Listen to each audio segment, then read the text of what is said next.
I am Red Snake. I am keeper of ring secrets. Say a secret or ask about a secret. Make your choice. Say a secret. I've actually taken the liberty of looking up my password in Oracle of Ages. So if we actually input this, we will actually get all of the rings we got in that game in this game as well.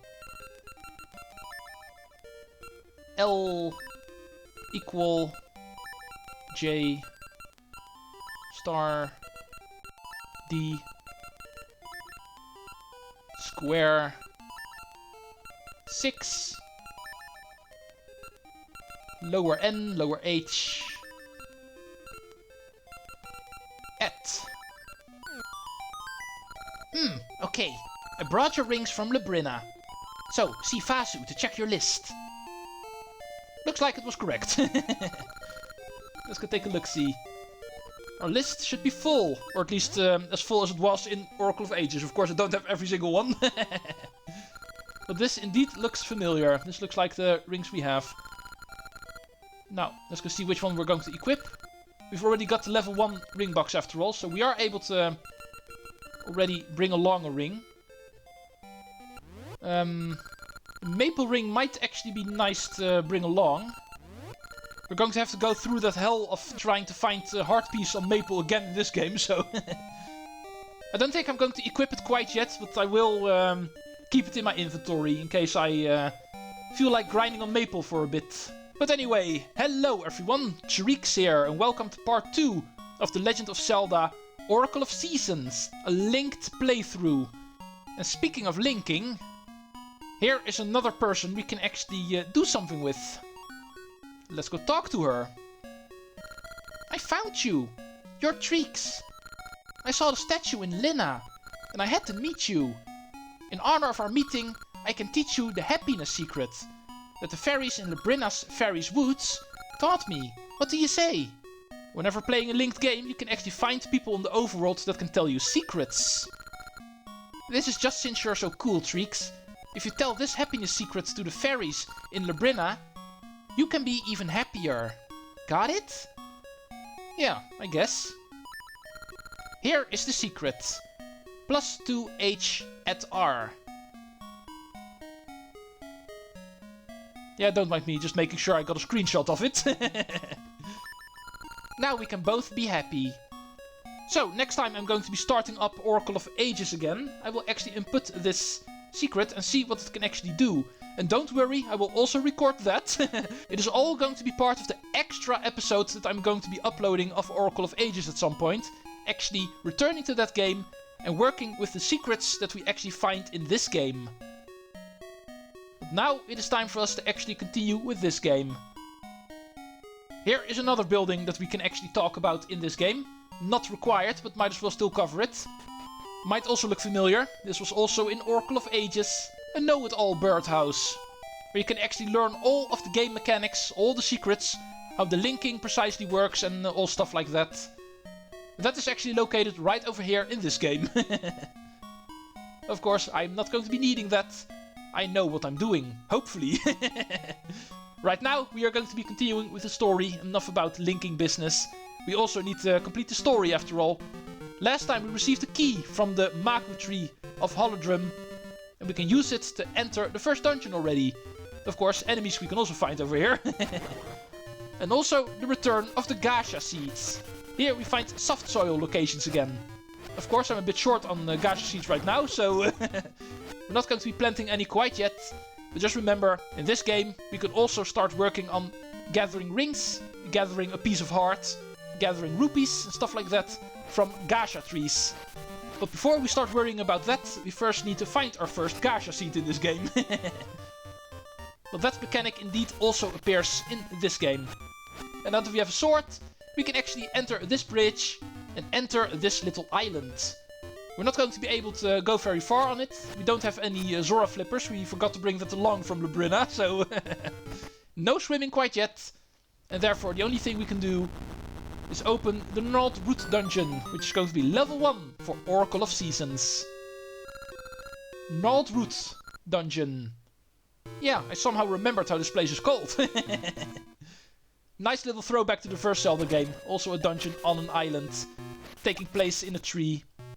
There's going to be a lot of references to the first Zelda game, by the way, in this game, so be prepared for that. But anyway, let's go through this first dungeon. In order to open up the doors, we need to push one of these blocks. It appears to be the top right one. First going up, there's an old man here. Also a throwback to the first Zelda game, by the way. Return light to unlit torches. Yeah, that is a very basic Zelda mechanic for puzzles, lighting torches. We know how that works. Here are a couple of stealthos, easily dealt with. A key. And since the door to the north is actually still closed, there's only one place we can still go, the locked door to the left over here. More stealthos. This time around there's 4. The game is becoming difficult. Killing them will open the door and give us the dungeon map as well. You can once again press select in order to see how the dungeon is formed. In this case it actually looks like an eagle. Don't we know an eagle-shaped dungeon? That does not look too familiar. No, only joking. This is of course also a reference to the first Zelda game. The very first dungeon in the first Zelda was also shaped like an eagle. It was even called the Eagle, as you may remember. No, come on, get away from me, stupid souls. Link is a killing machine. Oh, I missed one apparently. Small little souls. Killing them all will open the door, but for us that is not per se important, because we first need to continue, of course. And for that we're going to make use of the minecart mechanics again. These tracks we can only ride with the minecart, and also the doors that belong with it can only be opened by riding these minecarts. Remember that. That will actually take us to the next part of the dungeon. We've got a couple of boomerang throwers over here. Not sure if I like these guys, but beating them does not appear to be required. So let's go over here. We find a switch which will actually change the minecart tracks down here, which will actually open a pathway to the room to the right, as you can see. Before going back, first go further right, because there's another chest over here. And this one containing the compass. Compass is going to be able to show us the location of chests. It of course will give us the famous toot toot toot toot whenever there's a key in the room. And we're going to be able to see where the boss is. And enter the room to the left. After finding the map and the compass, we of course want to start looking for the dungeon item. This dungeon is going to give us something at some point, which we're going to need to solve the rest of the dungeon, beat the boss, and of course progress further in the game. But first, time for some other goodies. This is going to be our first gacha seed in the game. For me, I only have one real use for the gacha seeds, and that is getting the heart piece that we can randomly get from gacha trees. I'm not per se interested in going for 100% for the rings. That's going to be way too much of a grind. That's not going to be worth it, but getting all of the heart pieces and all of the heart containers, that is something I'm going for. A couple of them we can actually only get with a linked game, including the one we started the game with. But anyway, here we can find a chest, and we will find 10 bombs. There are actually going to be multiple ways we can get bombs in this game. We can also buy them at the shop in Horon village. But this is the cheapest way to actually get them. And we're going to need them. It isn't for nothing that the game actually gives them in this dungeon. First we're going to go towards this area before we start making use of the bombs. We actually also need to grab a key. Be careful for the spinner. He's very attached to us, as you may remember. But anyway, step on the switch, open the chest, and we've got ourselves another small key. Oh, this guy loves me so much. He keeps on following me. But okay, let's go use our bombs now. You might have seen this already, but there's going to be a cracked wall over here. And without any bombs, there's no way to actually ever get in here. So, if you don't have any bombs beforehand, open the chest down here, and the game will actually give you a few. So we can continue in this dungeon. Here we've got a new type of blade trap. As you can see, these guys. They will only activate the moment you get in their path, but unlike the spinners, these guys only follow one path. But they're also a bit faster, so they're still dangerous. Be careful for them. This guy we need to lure out of the way. We can get through. Ow! Rude! Oh, fairy, get over here. I'm missing a heart, so please heal me. Alright, oh. Be careful. Open the door. And gets to a mini-boss fight. That of course also appears in this game. Grar! You cannot pass! Oh, a couple of bulls. Interesting. Oh, and they're throwing a boomerang. Oh. Looks simple enough to actually deal with them. Just hit them with your sword. There's nothing too complicated we have to do. It's not like we have any items or anything, so there's nothing too spectacular that we can do. But once you hit them enough times, you will actually beat them. Just like in Oracle of Ages, a portal will actually appear, which will bring you towards the beginning of the dungeon, which you can use the shortcut, or to actually leave the dungeon if you need something from outside. Another throwback to the first Zelda game, by the way. A room like this might look familiar. Blocks that are actually shaped in the form of a diamond. One of them we can actually push, and then enter a staircase. And remember what usually happens in the first game. We enter a 2D section where the dungeon item can actually be obtained. In this case we actually find the seed satchel. And it already comes equipped with 20 ember seeds. Just like in Ages, Seasons also has a seed satchel. We are going to be able to use seeds in this game. Starting with ember seeds. Remember, the ones that can actually burn things.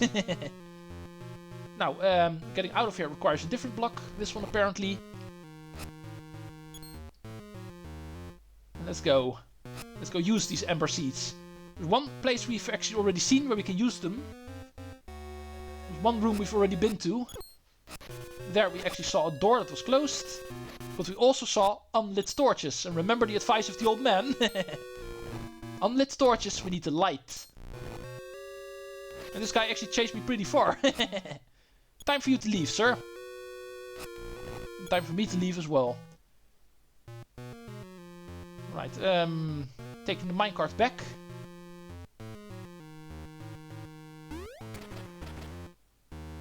You know what I was just thinking? We need to go pretty close to the beginning of the dungeon. Why didn't I just use the warp to get back to the beginning of the dungeon? For some reason I automatically started walking back.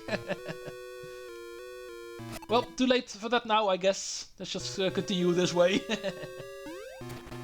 I just explained how you can use the warp to go back to the beginning of the dungeon, and I'm stupid enough not to use it myself. That would have saved me a trip.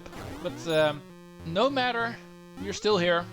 It is not like it's going to take a whole lot longer to get back here. Let's go start using our item for the first time. Here we find the first unlit torches. And a closed door right beside it, so we know what time it is the moment we light these things. A way to open up doors. Looks like there's going to be a key in this room. Also a lot of moblins actually throwing boomerangs around. And whoosh! Thank you! Boss key! Yeah, technically still a key, so I can still understand the jingle playing. And that is where we can find that. Now, we need to actually find the route towards the boss. We have not seen the boss door yet. But I think it is easy to guess which way we need to go. First we need to kill the Stelphos, because the door's closed. Back towards the main room. Oh, no hearts. Thank you, game, for not being kind to me. And then entering this room. Let's get rid of the Stelphos. We're going to get annoying otherwise. And now, lighting these torches, which will open up the final pathway in this dungeon. Here we find Wall Masters, our good old grabby friends from the very first Zelda game. They're still able to actually drag you all the way to the beginning of the dungeon if they touch you, so be careful. Luckily, in this dungeon it does not matter a whole lot. We are still close to the beginning of the dungeon after all. Opening this chest will give us the first ring of this game. Even though we technically already have quite a lot of them, but this is the first new one we're picking up. Appraising it we'll be doing later, of course. That we can do at Vasu Jewelers in Horon Village. Get away. I'm almost at the end of the dungeon. I don't feel like going back to the beginning. Now, the grass over here is going to have 2 fairies, apparently, so good opportunity of healing. There's no reason not to go into the first boss fight full health. I wonder if that is going to be another nostalgia trip. And it looks like it is. Say hello to Aquamentus. The first boss ever in a Zelda game. The very first boss of the first dungeon in Zelda 1 is also the first boss in this dungeon. Just like the first time we fought him, we can only hit him at his horn. That is going to be his weak point. And only takes a couple of hits. It is the first boss after all. Don't expect anything too complicated. Heart container obtained. And the way opens up to our first Essence of Nature. It is only part 2. And the game is already 12.5% complete, technically you might say. When it comes to finishing the story. We got the fertile soil. An essence of nature. Seeds scattered across bountiful lands are nourished in this fertile soil.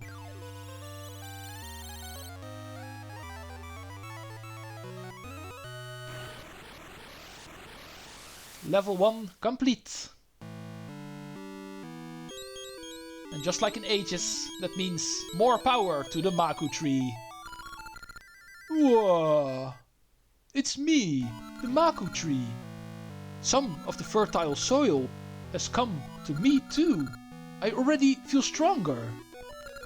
Oh, in my dreams I saw the Temple of Seasons in a strange land I do not know. There I saw a precious item that will aid you, Treecks. That is all I can see now.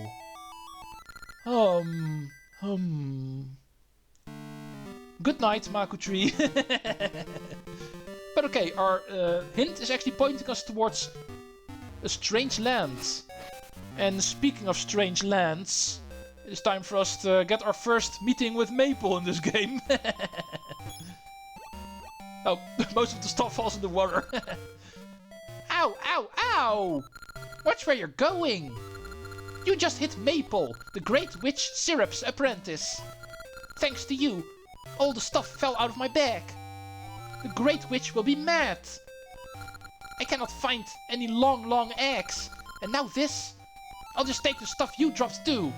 Finders keepers. Yeah, just like in the other game, we are once again going to be dealing with Maple. We can actually bump into her and we can get items from her. Simple things like rupees and bombs, but also rings.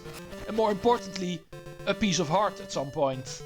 It is going to be utter hell to actually get that, as you may remember in Oracle of Ages. But there's also one other thing that is going to be related to the trading side quests. But more about that later. Now that we have ember seeds, we can actually burn the trees over here. As you may remember, that's one of the things we can do with ember seeds. And this left one actually has a staircase. Which is going to be, you've guessed it, another reference to the first Zelda game. Namely, an old man that will say, "It's a secret to everybody." And we will receive a rupee reward. But do be careful, because not every single old man that we can actually find in this game is going to give us rupees. Some of them are actually going to be traps and will actually deduct rupees from you.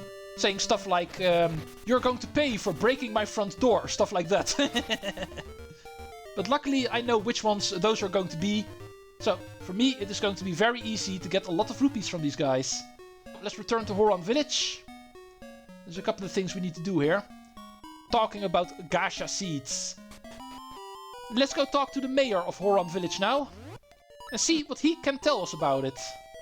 And I can also see a cracked wall in your house, by the way. I am Rule, mayor of Horon village. Do you have any gacha seeds? If you plant one in soft earth, it will grow into a tree that bears nuts. Inside those nuts, you will find all sorts of things. It is so fun, I can't help myself. There is some soft earth just outside. Plant it there. You don't know about gacha seeds? You're missing out. I will give you my prized gacha seed to welcome you to town. And that way we can also get another gacha seed. Yeah, we know there's soft earth outside, don't have to tell me thrice. But there's also a cracked wall in this house that we can also break open. And actually find the third one. Nice, we've got plenty of gacha seeds now. Already plenty of opportunity to farm for a piece of heart. Although I'm going to doubt the low tier soft soil spots are going to be able to give me one. It's very rare for a heart piece or a ring to actually appear from these, but in the beginning of the game, they are all we have. We know there's also one just outside of the village, so allow me to plant that quickly as well. The sooner you plant them, the sooner they will actually grow into a gacha tree, and therefore we can harvest the nuts. First two are in place. Unfortunately it's summer, so we can't play around with the flower anymore. But the next thing we are going to do is getting the first piece of heart in this game. We actually passed by this screen a couple of times already. Then we were able to see there's a piece of heart over here blocked off by a burnable tree. And after Dungeon 1, we have the ability to burn this tree. The first piece of heart in the game. Nice. We've already got 5 heart containers in total, yet we are only now picking up our first piece of heart. Yeah, that's what you get in a linked game. Next order of business, a couple of other things that have unlocked after the first dungeon. For that we actually need to go to the screen south of the jeweler. And let's go enter this house, the southeasternmost house in Horon village. Where we can find our good old friend Dr. Wright from Link's Awakening. Who's trying to read something. The light in here is too dim to read by. Can anyone light my fire? Come on baby, light my fire. Splendid! I can finally focus. Here, take this Cuccodex. We get a Cuccodex. It is the result of many years of Cucco research. Of course, this is not going to be an item we are going to be able to use. This is actually the first part of the trading side quest. Thank you! Unfortunately, the chest on the other side of the water we're not going to be able to grab yet. So we're going to be skipping out on that, and instead we're going to burn down this tree for the next rupee gift from an old man. The second secret to everybody. This is also one that will indeed give you rupees. Already at 250 rupees. And didn't even have to do a whole lot of effort yet in this game. So nice. Well, with all of that, I think we are pretty much done for this episode. Passing 20 minutes, completed an entire dungeon in this episode. So I think we've done enough work. Next time we're going to be listening to the Maku tree and see if there's anything we can do about his advice, talking about a strange land where the Temple of Seasons apparently plunged into. I wonder what that all means, but that is going to be for next time. Treecks out, and see you folks in the next episode.